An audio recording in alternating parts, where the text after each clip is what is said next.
সকাল সকাল স্কুলত যা কইছে মোর মায়ে, ঠান্ডার সময় এইসব জ্বালা কি সহ্য করা যায়? স্কুলত যা, হচ্ছে বলে দেরি, বসে থাকি না, উঠ তাড়াতাড়ি চাদর ছাড়ি। শীতের ভয় করতেছিস তুই আমার ভাই হইয়া? তাড়াতাড়ি পুকুরে যা, ঝাঁপ দে বিসমিল্লাহ কইয়া। মরে যাব এখন যদি পুকুরে ঝাঁপ দেই। বুঝতে পারছি তোমার মনে দয়া ময়া নেই। তুমি যদি সত্যিকারে আমার ভাই হও, এই রকম কনকনিয়া ঠান্ডা কিরম করে ডুব মারিবা ক? গোসল যদি না করিস তুই শরীর গরম হবে, বন্ধু বান্ধব এলাকার লোক সারা তো চামা জারুয়া কবে। খেজুর গাছে উঠবো এখন, পারবো রসের ভার, এদিকে মাঠে যাব, ফেলবো ধান, কিনতে হবে সার। চোদাইলে রস পারিবা?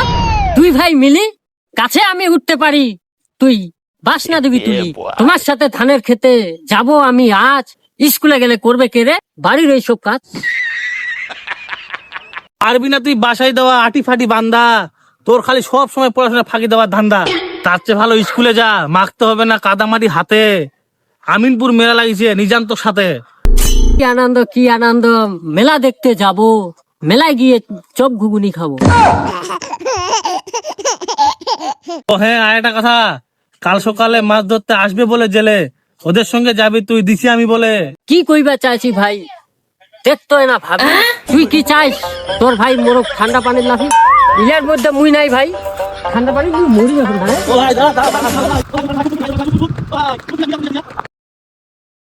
ও ভাই দৌড়ে পাচ্ছিস কেন? তো পালাবো না, ঠান্ডা লাগলে সর্দি হবে, আসবে তখন জ্বর। নানির বাড়ি চলে যাব, রাত পোয়ালেই ভর। মনে করছিলাম দু ভাই মিলে মাছ বেচতে যাব, মাছ বেচে হোটেলে গিয়ে রসগোল্লা খাবো। আমার কথা শুনলে কিনে দিতাম র্যাকেট, তার সঙ্গে কিনে দিতাম টুপিওয়ালা জ্যাকেট। এখন আমার মনে মনে হচ্ছে কোনে ঈদ। তোমার কথা শুনে ভেঙে গেল আমার শীত। শীতের ভয় করে যারা ওদের বলি হাত, ঠান্ডার আমি গুলি মারি, পানিতে দিলাম ঝাঁপ।